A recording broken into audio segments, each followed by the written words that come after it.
Bismillahirrahmanirrahim. Assalamualaikum warahmatullahi wabarakatuh. Alhamdulillahi hamdan katsiran tayyiban mubarakan fihi kama yuhibbu rabbuna wa yarda.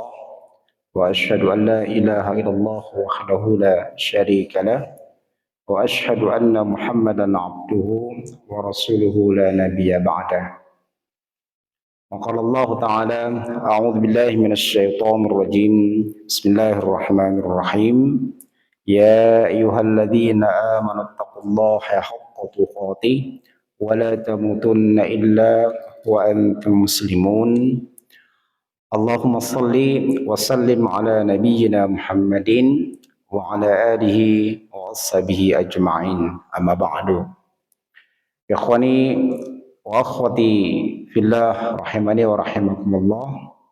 Kita bersyukur kepada Allah Subhanahu wa taala sampai detik ini masih diberikan kenikmatan iman Islam.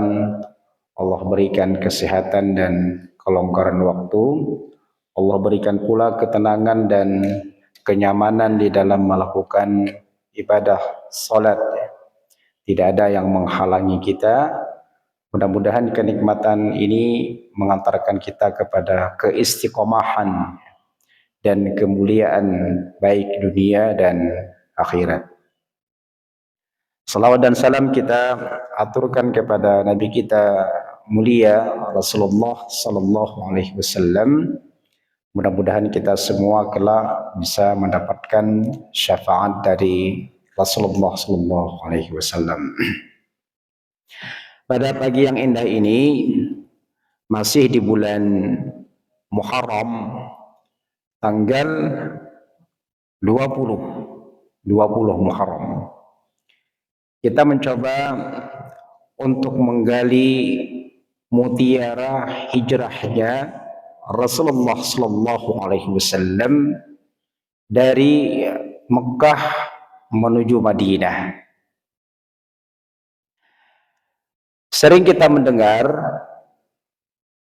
bahwa Muharram ini identik dengan peristiwa hijrah Rasulullah sallallahu alaihi wasallam.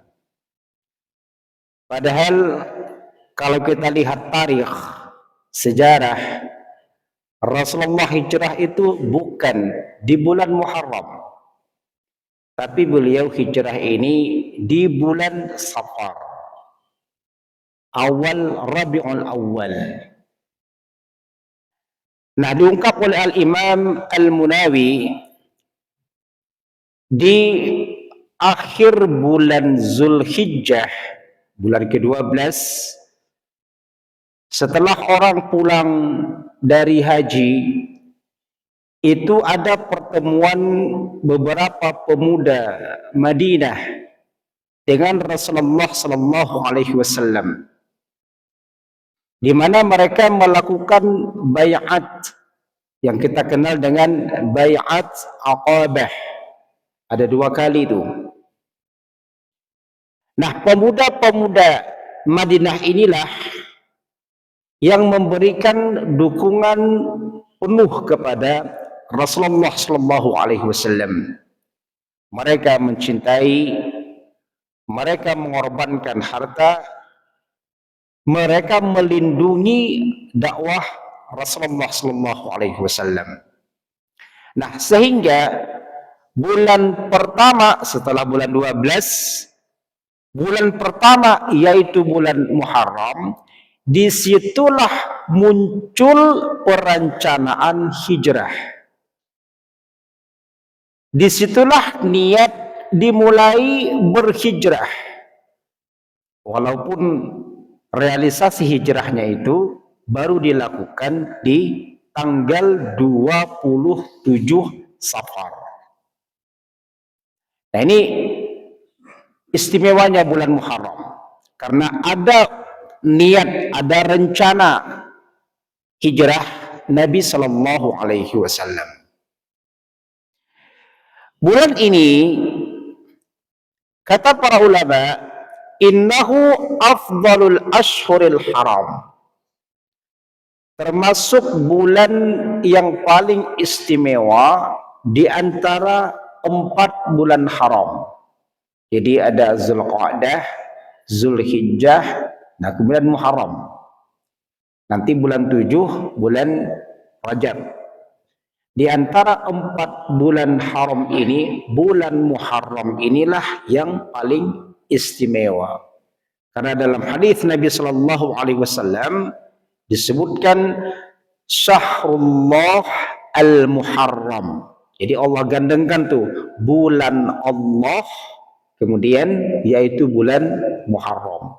Kalau bulan 11 yang lainnya itu senantiasa diidentikan dengan tradisi Arab jahiliyah. Bulan Safar, Rabiul Awal. Tapi kalau bulan Muharram itu ada namanya Syahrullah, bulan Allah. Jadi awal-awal bulan kita ini, bulan Hijriyah, bulan Muharram tuh nggak ada awalnya itu. Jadi nama bulan pertama itu Safar Awal. Kemudian Safar Tsani. Habis itu baru Rabiul Awal, Rabiul Tsani, Jumadil Awal, Jumadil Tsani, dan seterusnya. Nah, ketika Islam datang, maka ada istilah Muharram. Karena para ulama mengatakan para sahabat secara keseluruhan, tidak hanya para sahabat, orang-orang kafir Quraisy saja itu menghormati bulan Muharram. Ketika Rasulullah Shallallahu Alaihi Wasallam hijrah, kata Umar ibn Khattab radhiyallahu anhu, saat itulah mulai terpisah antara kebenaran dengan kebatilan, kekafiran dengan keimanan, jahiliyah dengan islami. Hal-hal yang negatif terpisah dengan hal-hal yang positif. Jadi situ mulainya. Makanya ketika sejak itu tidak ada lagi kita bergabung dengan kejahiliahan, kekafiran, kemusyrikan, dan seterusnya. Yang harus kita bawa adalah islami, keimanan, ketauhidan, dan seterusnya. Ikhwani wa akhwati fillah rahimani wa rahimakumullah. Kalau kita melihat peta perjalanan hijrah Rasulullah sallallahu alaihi wasallam, itu ada warna hijau, ada warna merah. Kalau warna hijau itu bahasa kita mungkin sekarang itu jalan tol, jalan yang mulus, yang bagus, yang biasa dilalui oleh orang-orang baik Mekah, Madinah, atau siapapun yang melakukan perjalanan. Jadi kalau kita mungkin sekarang ya ada rest areanya gitu ya, ada tempat mampir, itu warna hijau itu. Dan kalau melalui jalan yang warna hijau ini cepat. Tapi Nabi Shallallahu Alaihi Wasallam sengaja merancang perjalanan melalui jalan yang tidak biasanya, bahkan jalan yang tidak disentuh oleh kaki binatang. Kenapa seperti itu? Nah, inilah menunjukkan bahwa perjalanan hijrah ini bukan semata-mata karena Allah, tapi ada strategi dari Rasulullah Sallallahu Alaihi Wasallam. Ini mengajarkan kepada kita hal-hal tertentu harus ada strategi, harus ada langkah. Dalam riwayat dijelaskan, jalan yang ditempuh Nabi, jalan yang terjal, yang orang berpikir nggak mungkin Rasulullah nih lewat sini, nggak mungkin. Binatang saja nggak mungkin. Kemudian kalau turun itu curang. Dan secara akal, kalau orang naik onta misalnya, apalagi bawa barang, nggak mungkin juga. Tapi Nabi melewati jalan ini. Nah, ini strategi namanya, strategi dakwah, supaya tidak ketahuan oleh orang-orang yang mengejarnya. Karena Nabi berjalan ini bukan dengan santai, bukan dengan tenang dan nyaman, tapi dihantui dengan kekhawatiran, penuh harapan dengan pertolongan Allah Subhanahu wa taala. Ketika Nabi hijrah saja, saat Abu Jahal ya, tiba-tiba terlalap tidurnya ketika mau membunuh Rasulullah. Kemudian dia mengumpulkan semua orang-orang hebat di Mekah dekat Ka'bah. Dia mengatakan, siapa yang bisa menangkap Muhammad hidup atau mati, maka hadiahnya 100 ekor onta. Berapa duit itu, Pak? 100 ekor onta. Kalau 1 ekor onta tipe C saja, ini mungkin sekitar 30 juta. Gimana kalau tipe A-nya itu? Anggaplah 50 juta lah. Anggaplah 50 juta. Berarti dikalikan 100 ekor, berapa itu? 5M. 5M. Ini masjid kita nggak cukup nih menampung uang 5M-nya. Ini hadiah untuk yang bisa menangkap Rasulullah Shallallahu Alaihi Wasallam.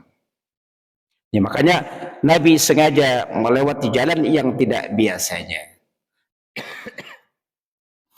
Alhamdulillah, Rasulullah melakukan perjalanan ini kurang lebih selama 30 hari. Dari 27 Safar sampai ke 22 Rabiul Awal. Dari 17 Juni sampai 16 Juli, ya 30 hari. Dalam kondisi safar. Nah, kita saja kalau umroh misalnya, kalau umroh lah, kalau haji, kalau umroh mungkin sekarang 9 hari ya. Kalau haji anggaplah 39 atau 40 hari. Itu saja perjalanan yang difasilitasi dengan amat sangat lengkap. Kadang-kadang orang sering mengeluh ketika datangnya atau mengeluh ketika mau jalannya.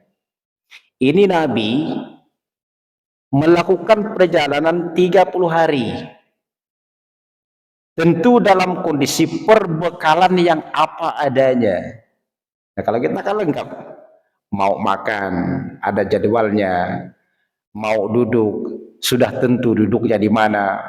Kamar kita juga sudah disediakan. Itu pun kadang-kadang mengeluh. Nabi 30 hari melakukan safar dalam kondisi terkejar. Jamaah Allah muliakan. Kalau kita lihat sejarah, kenapa Nabi Shallallahu Alaihi Wasallam ini hijrah dari Mekah menuju Madinah? Ada sekian alasan. Yang pertama adalah masifnya siksaan kaum kafir Quraisy kepada para sahabat, termasuk juga Rasulullah Shallallahu Alaihi Wasallam. Siksaan yang dahsyat sekali. Mereka ditanam, yang kelihatan cuma badannya, cuma kepalanya, ya. Dan di sana tuh kan panas, Pak. Kalau musim panas ya, panas sekali. Jadi kalau nggak pakai sendal, kalau aspal mungkin masih bisa lah. Tapi kalau sudah batu, kita katakanlah kemana biasa kalau yang gampang tuh ke Uhud dah paling gampang, atau ke Masjid Kuba. Nah, kalau dari tempat parkir Masjid Kuba ke Masjid Kuba itu kan masih banyak batu. Ya, tapi kalau sekarang sudah nyaman ya, sudah banyak rest area di samping kiri, samping kanan kan. Kayak macam banyak kafe kalau di sana tuh. Tapi kalau sekian tahun yang lalu itu masih bebatuan. Jadi kalau kita jalan itu panas sekali, bahkan runcing sekali batunya itu. Nah, ini penyiksaan orang dilakukan dengan cara ditanam, kemudian disiksa. Kita kenal dengan keluarga Yasir, keluarga Ammar, bahkan ibunya Sumayyah radhiyallahu anha itu karena mempertahankan keimanannya, saat disuruh untuk mengatakan Muhammad itu pendusta, maka dia tetap tegar, tetap segar mempertahankan keimanannya, tapi taruhan keimanan itu adalah kematian. Sehingga dia ditusuk oleh Abu Jahal dari belakang sampai tembus. Ini penyiksaan. Yang kedua, Rasulullah juga diserang, tidak hanya kaum para sahabat. Rasulullah juga diserang. Yang ketiga, karena ada kepentingan dakwah Islam. Jadi ada harapan tadi karena ada baiat Aqabah, datangnya beberapa para sahabat, ada 2 kali itu. Pertemuan pertama ada 12 orang. Itu pemuda hebat. 10 laki-laki, 10 wanita. 2 wanita. Pertemuan berikutnya ada sekitar 75 orang. Itu semua melakukan dukungan penuh kepada Rasulullah. 73 laki-laki, kemudian ada 2 wanita. Itu memberikan persaksian, memberikan dukungan penuh. Makanya Nabi ketika hijrah ke Madinah ini sebenarnya sudah didukung penuh oleh pemuda-pemuda Madinah. Nah, jamaah Allah muliakan. Ada kitab Ihkamul Ahkam fi syarah Ihkamul Ahkam, syarah Umdatul Ahkam. Ketika menjelaskan apa itu hijrah. Al-hijrah al-khuruj min daril harbi ila daril Islam. Hijrah ini berpindahnya, keluarnya, perginya seseorang dari negara yang diperangi. Dalam hal ini maksudnya negara Mekah pada masa itu. Ila daril Islam, kepada negeri Islam. Maksudnya adalah Madinah pada masa itu. Nah, pertanyaannya, apakah syariat pindah dari negara Mekah ke Madinah atau hijrahnya dari Mekah ke Madinah masih berlangsung sampai hari ini? Jawabannya tidak. Sementara syariat hijrah ini wajib untuk setiap kita. Maka para ulama memberikan gambaran ada 5 fase hijrah dalam tubuh kaum muslimin. Yang pertama, hijratus sahabati ilal habasyah indama adzal kuffarus sahabata. Jadi hijrahnya para sahabat dari Mekah menuju Habasyah, menuju Ethiopia, Afrika kalau bahasa kita. Ini perjalanannya kalau kita search di internet sekitar 1476 sampai 1500 km. Kalau dari Bumi Sani kemana tuh? 1500 km. Oh, susah ngitungnya ya. Ini pakai jalan kaki, Pak. Bukan pakai Grab. Susah. 1500 km perjalanan sahabat menuju Habasyah. Ini 2 kali juga. Ada pertama 16 orang ya. Kemudian yang kedua ada sekitar 101 orang yang hijrah, termasuk juga anaknya Rasulullah itu hijrah juga ke sana, ke Ethiopia. Jadi kalau kita lihat dari King Aziz, bandara Saudi Arabia itu, ke sana itu, ke bandara Ethiopia, perkiraan sekitar 2 jam 30 menit naik pesawat. Nah coba kalau jalan kaki seperti apa tuh? Sini ke Kalimantan saja 1 jam 15 menit. Berarti 2 Kalimantan. Sini Kalimantan, Kalimantan ke sini. Itulah hijrahnya para sahabat menuju Ethiopia.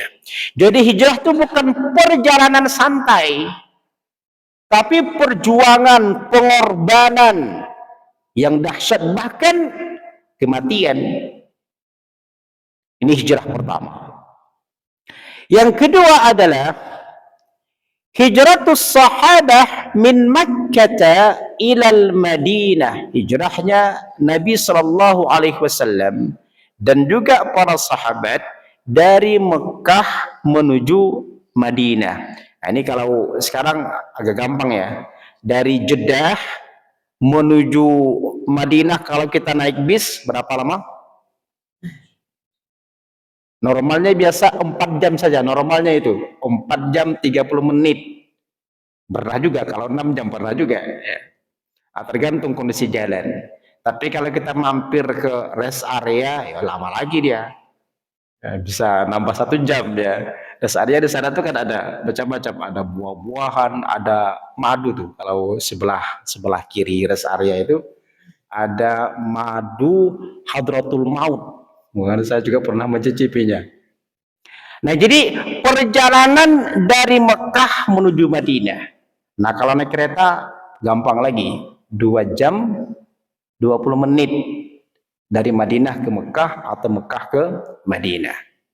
Ini kalau sekarang. Kalau dulu jelas lama. Ya, Nabi saja tadi hijrahnya dari 27 Safar sampai 1 bulan itu. Yang ketiga, hijratul qabaili ila nabiyyi sallallahu alaihi wasallam lita'allumi syara'i'i thumma yarji'una ila al-mawatini wa yu'allimuna qawmahum. Hijrahnya para kabilah, kepala suku datang kepada Nabi di Madinah sekedar untuk belajar agama Islam tentang rukun iman, rukun Islam dan hal-hal yang lainnya. Sehingga kita kenal namanya Amul Wufud. Datangnya utusan-utusan kepada Rasulullah. Jadi kepala suku tuh utusan-utusan hebat. Nanti mereka tidak menetap di Madinah, tapi kembali ke kampungnya, kembali ke sukunya untuk mengajarkan agama kepada mereka. Nah, saya kira fase yang ketiga ini bisa kita teladani. Kalau ada orang kampung kita, kader-kader dari kampung kita, ya mungkin anak saudara kita, anak bibi kita, sekolahkan ke sini, didik dia, nanti kalau sudah selesai pulangkan. Bisa begitu. Biasa untuk memajukan suatu daerah begitu caranya. Kader orang terbaik di kampung kita bawa ke satu tempat, nanti kalau sudah selesai suruh kembali ke kampung untuk membangun kampungnya sendiri. Fase yang keempat ada namanya hijratu man aslama min ahli Makkah liya'tiya ila nabi thumma yarji' ila Makkah. Jadi orang yang sudah Islam di Mekah, hijrah dia kepada Nabi di Madinah, tapi pulang lagi ke Mekah. Nah, ini fase yang keempat. Para ulama mengatakan Fase pertama sampai keempat ini nggak bisa dilakukan kembali dan tidak terulang kembali. Bapak misalnya mau ke Ka'bah, ke Mekah, kemudian nanti bilang sama petugas, aku mau hijrah ke Ethiopia, ya nggak bisa, diketawain nanti. Atau bapak bilang dari Mekah aku mau hijrah ke Madinah, nggak bisa. Atau bergabung dengan kepala suku, susah juga cari kepala suku di sana. Tapi kata para ulama, yang masih berlangsung ini adalah yang kelima, yaitu hijratu manahallahu anhu, hijrah, pindah, meninggalkan dari apa-apa yang Allah larang. Hijrah seperti ini masih berlangsung sampai yaumul qiyamah kelak juga masih berlangsung, yaitu meninggalkan apa-apa yang Allah larang. Nah, jamaah Allah muliakan, apa alasan para ulama sehingga hijrah ini tetap berlangsung sampai yaumul qiyamah? Dalam Musnad Imam Ahmad, kemudian Imam Abu Daud, di mana Rasulullah Shallallahu Alaihi Wasallam mengatakan, "Wala tanqati'ul hijratu ma tuqubbilatit taubah." Hijrah ini tidak akan terputus, tidak akan terhenti selama taubat masih diterima. Wala tazalu taubatu maqbulah hatta tatlu'a syamsu minal maghribi, dan tidak akan dan taubat masih tetap diterima sampai matahari terbit dari sebelah barat. Kalau yaumul kiamah kecil berarti ya sampai kematian, sebelum nafas keluar dari tenggorokan. Nah, disitulah masih ada peluang hijrah, meninggalkan apa-apa yang Allah larang, menghentikan dosa, maksiat, itu hijrah namanya. Jadi berarti kita nih masih bisa dikatakan berhijrah atau terus berhijrah selagi nafas belum lepas, selagi jiwa masih menyatu dengan badan. Tapi kalau nanti jiwa sudah lepas, ya nggak ada lagi kesempatan itu, hijrah sudah selesai, sudah pindah alam. Ikhwani fillah Allah muliakan, dalil tentang hijrah itu terus berlangsung sampai yaumul qiyamah. Al-Quran ada dalilnya, ya ibadiyalladzina amanu, wahai hambaku, orang-orang yang beriman, inna ardi wasi'ah, sesungguhnya bumiku ini luas, fa iyaya fa'budun, maka sembahlah aku saja, kata Allah. Jadi gak ada alasan kita nih, kok susah ya saya meninggalkan dosa ya, kok sempit ya, luasnya rezeki bumi Allah ini luas. Kita terhimpit dengan pekerjaan yang haram misalnya. Nah, kita berat untuk meninggalkannya.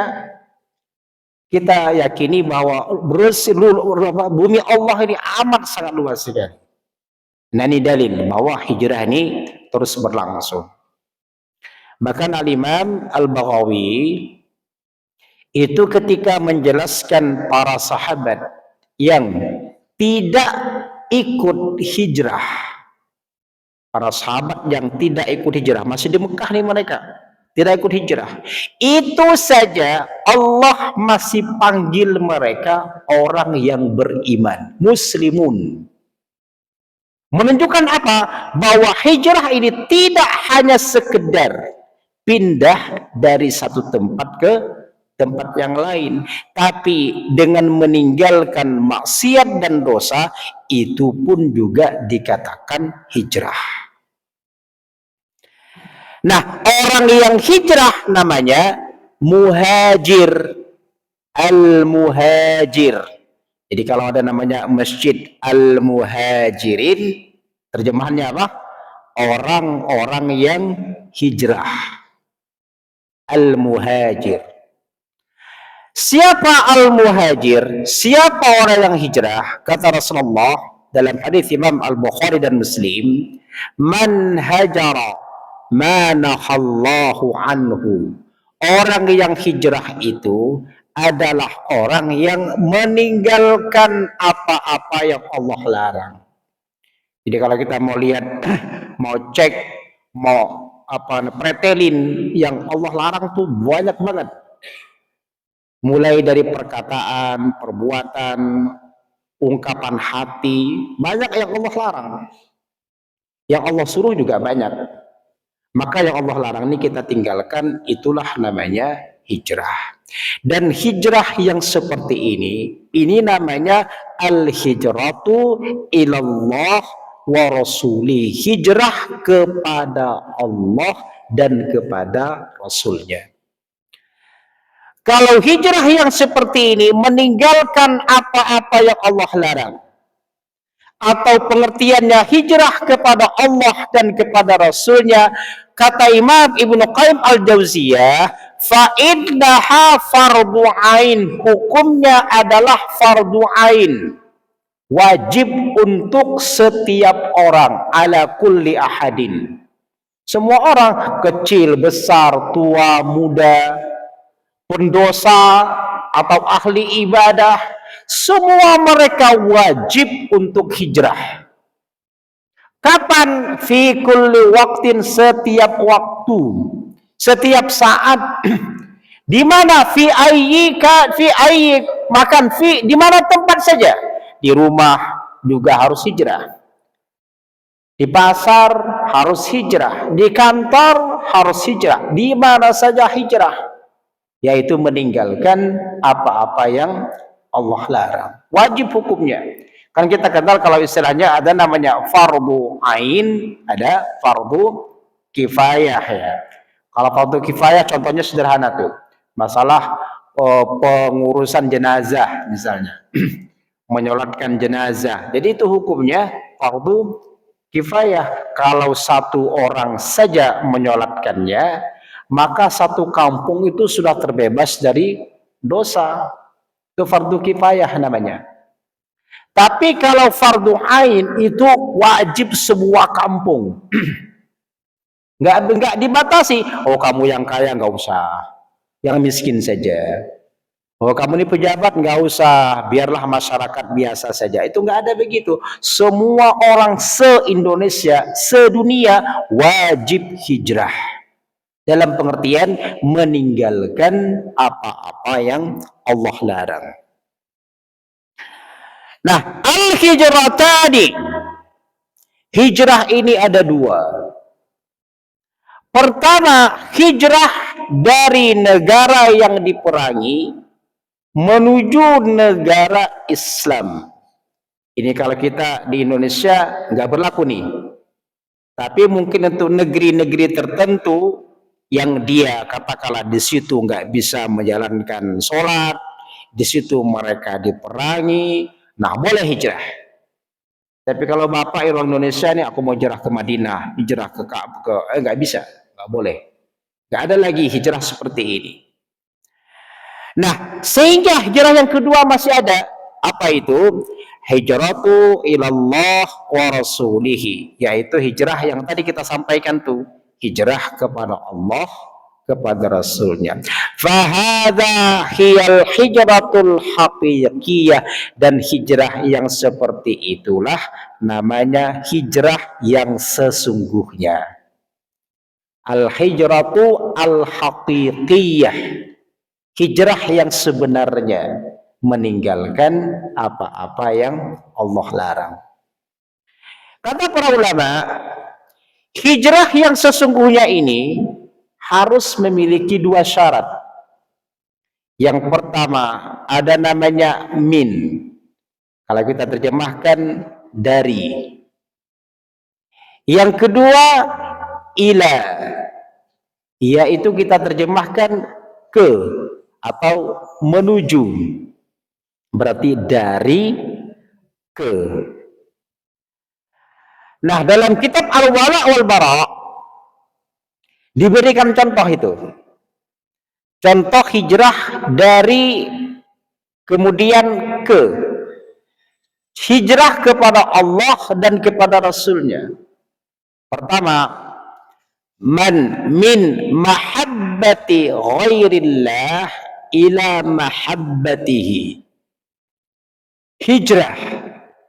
Awalnya kita mencintai selain Allah, bahkan dominan mencintainya. Mencintai anak istri sampai lupa sholat, gitu kan. Mencintai pekerjaan sampai ninggalkan sholat asar, atau ngurus keluarga sampai lupa berzikir, macam-macam tuh.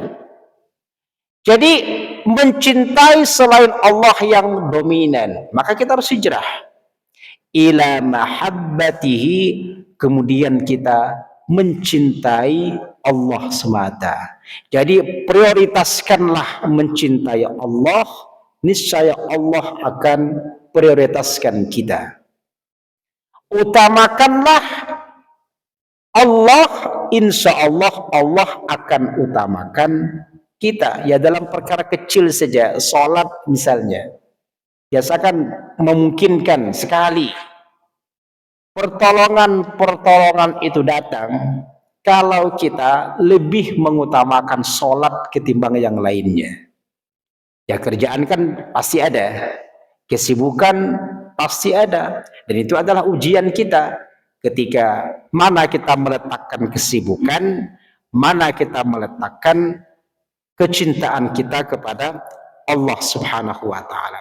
Ya kita lihat dulu para sahabat radhiyallahu anhum ajma'in. Ketika ada perintah hijrah, misalnya dari Mekah menuju Ethiopia, nggak bisa kita bayangkan. Orang-orang yang hijrah itu kan tidak sedikit mereka yang kaya, punya harta, punya istri 4. Nah, bapak istrinya 1 aja susah hijrah. Ini hijrah punya istri, punya anak, punya pekerjaan di Mekah. Rasulullah suruh pergi ke Ethiopia. Rasulullah suruh pergi ke Madinah yang tidak ada masa depan, dalam pengertian belum terbayang. Tapi karena kecintaan para sahabat kepada Allah dan kepada Rasulnya, dilupakan itu semua. Lebih mengedepankan iman. Karena iman ini kan mengalahkan semuanya. Iman tuh nggak bisa dibaca pakai angka. 1 tambah 1 sama dengan 2, ya itu mungkin bukan keimanan. Mungkin keimanan tuh 1 sama dengan 10, itu keimanan. 1 sama dengan 700, itu keimanan.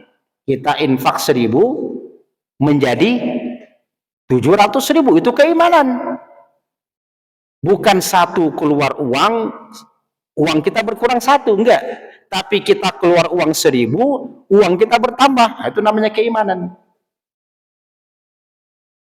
Jadi kecintaan kepada Allah. Yang kedua, min ubudiyatihi ghairihi ila ubudiyatihi. Awalnya kita ini beribadah kepada selain Allah. Nah, kita sering terpeleset dalam hal niat ini, dalam hal qasdun, dalam hal orientasi. Kita bangun tidur tadi barangkali lupa niat kita untuk apa. Ke kamar mandi barangkali juga lupa, hanya sekedar ke kamar mandi. Dari kamar mandi berpakaian dan macam-macam menuju masjid, jangan-jangan juga lupa niatnya, hanya sekedar menuju masjid saja. Maka sekarang kita tata beribadahnya, niatnya itu semua karena Allah Subhanahu wa taala. Bekerja niatnya karena Allah.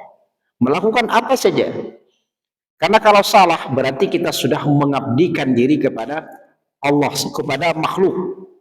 Jadi begini, ada what view kalau kita kenal, memahami kita siapa. Memahami kita ini adalah manusia. Manusia kita ini siapa?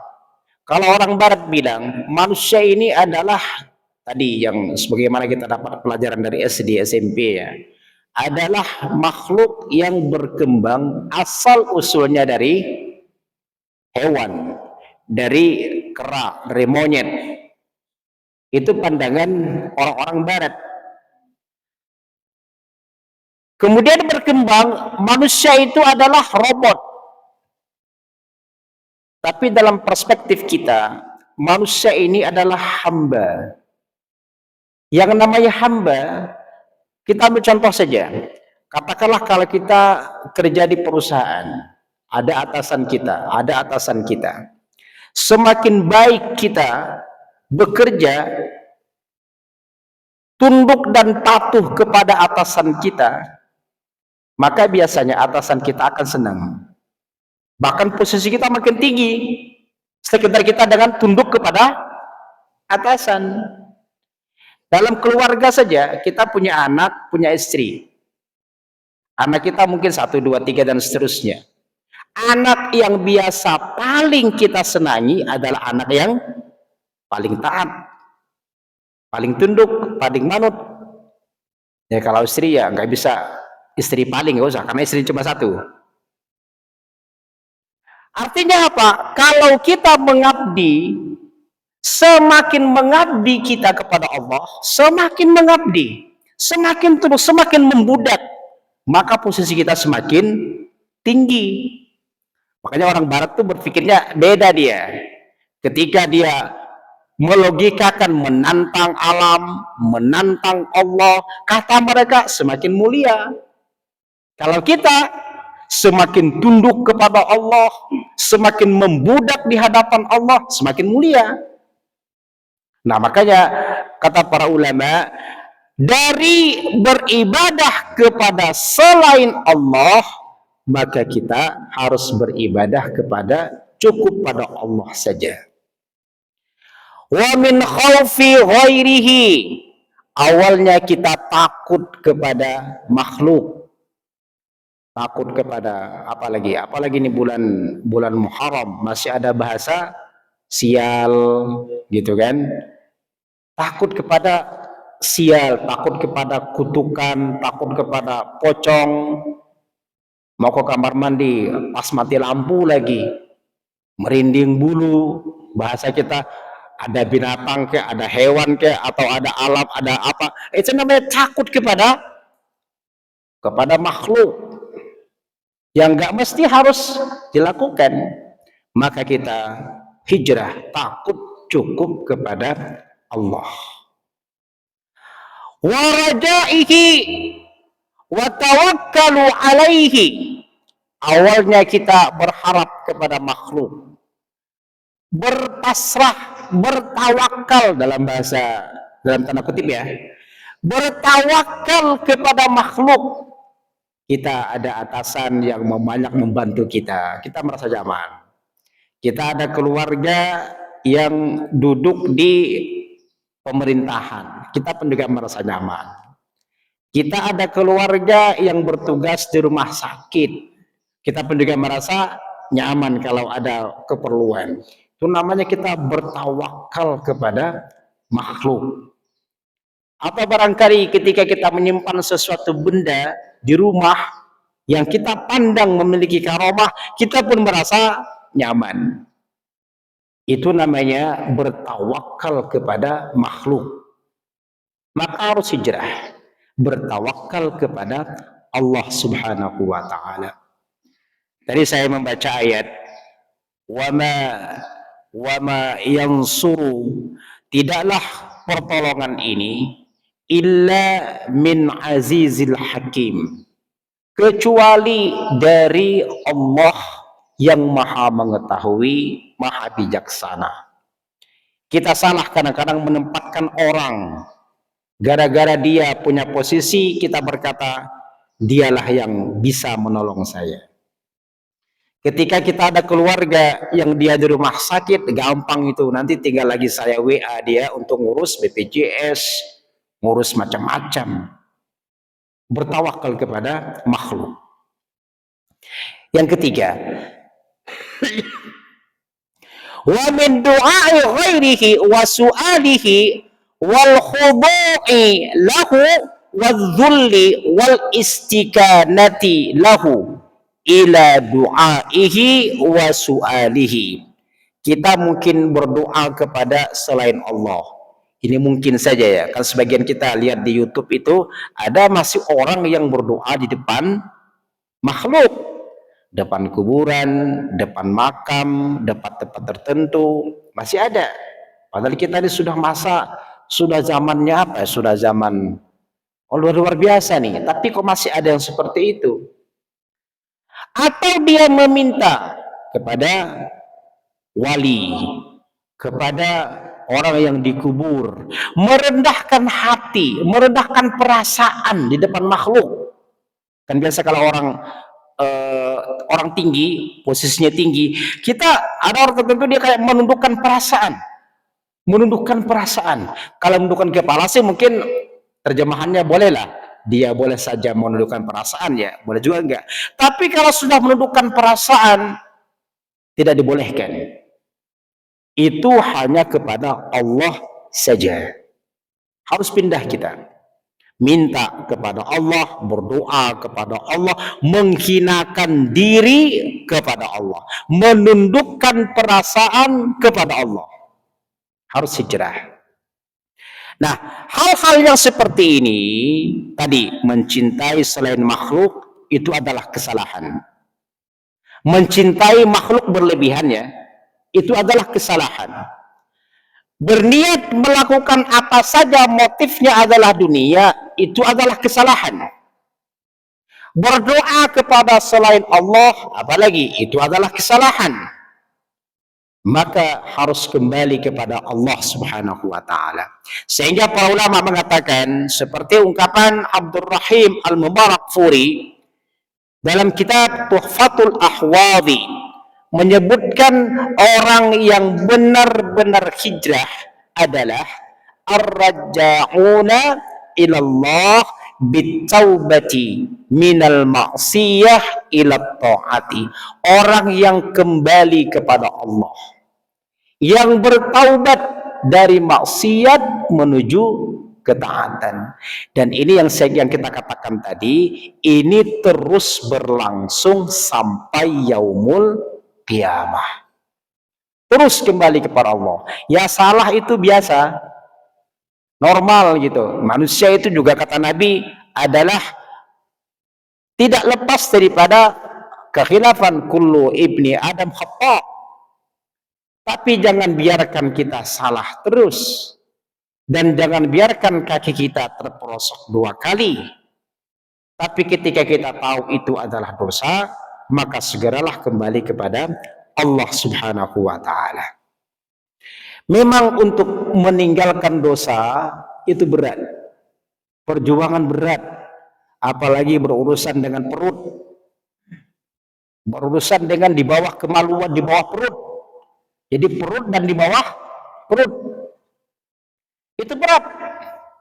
Kita sudah terlanjur atau kita menikmati pekerjaan yang di sana ada unsur ribawi misalnya, berat untuk meninggalkannya. Bahkan mungkin pekerjaan kita adalah pekerjaan ribawi, ada unsur tipu menipu di sana, ada unsur ketidakjujuran di sana. Itu urusan perut. Ada anak kita yang lagi kuliah, ada istri kita yang kepingin kita bahagiakan. Bagaimana cara meninggalkan itu? Itu namanya hijrah. Kita yang terbiasa menonton film yang tidak senonoh, meninggalkannya berat. Kuota habis terpaksa kita isi, sekedar untuk menyaksikan film yang tidak senonoh, meninggalkannya berat. Maka dalam Islam dijelaskan, innaka lan tad'a syai'an lillah.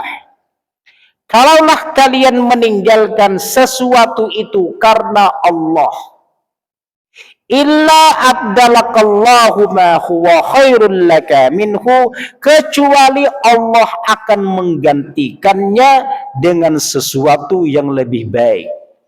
Dan kita banyak mendapatkan cerita-cerita orang yang karena dia tahu ini dosa, dia maksiat, ditinggalkannya, pindah dia. Ada orang yang dia punya pekerjaannya nggak bagus, haram.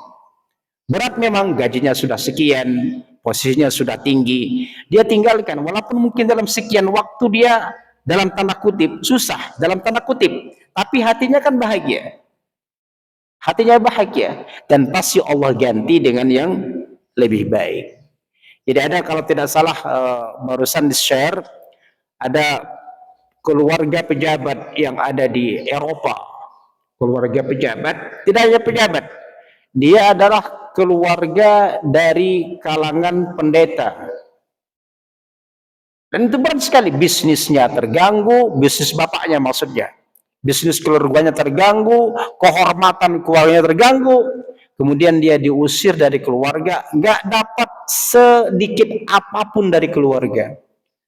Tapi ketika ditanya oleh orang apa yang dia rasakan, yang dia rasakan bahagia yang nggak pernah dia temukan sebelumnya.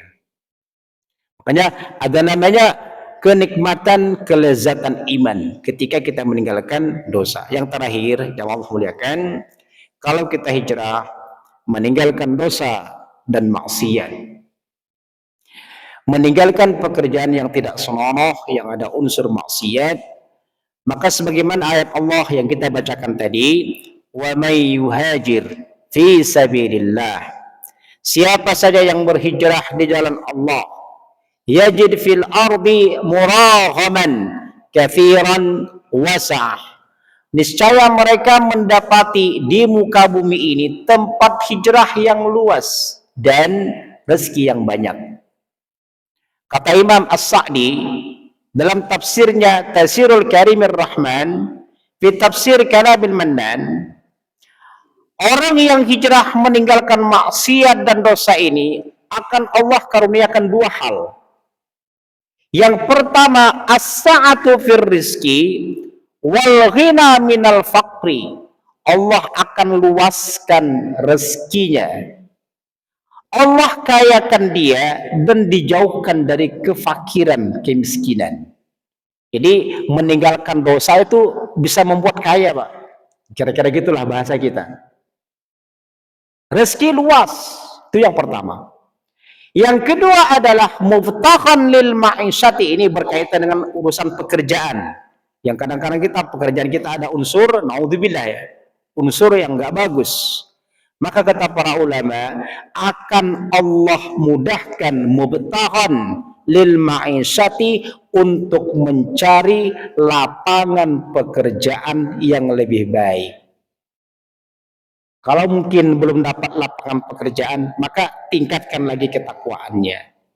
Boleh jadi karena belum keikhlas atau belum optimal meninggalkan maksiat. Ini sudah janji mubtahan lil ma'isyah, akan Allah mudahkan mendapatkan pekerjaan yang lebih baik. Sudah masuk syuruk? Sudah. Baik, demikian saya kira yang bisa kita sampaikan. Kesimpulannya, bahwasanya hijrah yang masih berlangsung itu adalah hijrah berupa meninggalkan apa-apa yang Allah larang, menuju apa-apa yang Allah perintahkan. Semoga Allah Rabbuna Tabaraka wa Ta'ala memberikan kekuatan kepada kita untuk hijrah, sehingga kita termasuk al-muhajir, orang-orang yang meninggalkan maksiat dan dosa. Wassallallahu ala nabiyyina Muhammadin wa ala alihi wa sahbihi ajma'in. Kalau ada yang mau disampaikan kami persilakan.